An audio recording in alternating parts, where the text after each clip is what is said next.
मागे जे झालं ते लाडक्या बहिणींना अर्पण, पण आता नियमात न बसणाऱ्यांनी स्वतःहून नावं काढून घ्यावी, अन्यथा दंडासह वसुली करणार. छगन भुजबळांचा बोगस लाडक्या बहिणींना इशारा. सरडे रंग बदलतात, पण एवढ्या वेगानं रंग बदलणारे पाहिले नाहीत. फडणवीसांवर आधी खालच्या पातळीवर आरोप, मग आता काय जादू झाली? उपमुख्यमंत्री शिंदेंचा उद्धव ठाकरेंना टोला.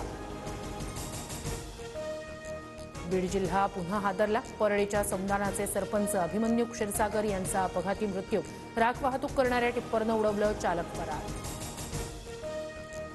परळीत अवैध वाहतूक सुरूच. बेडघर नावाच्या राख माफियाच्या टिप्परकडून सरपंच क्षीरसागर यांच्या गाडीला धडक. अपघात की घातपात तपासावं लागेल. भाजप आमदार सुरेश धस यांना संशय. वाल्मिक कराडसह खंडणीतील सर्व आरोपींवर मकोका लावा, अन्यथा फोनच्या टॉवरवरून उडी मारू, धनंजय देशमुखांचा इशारा.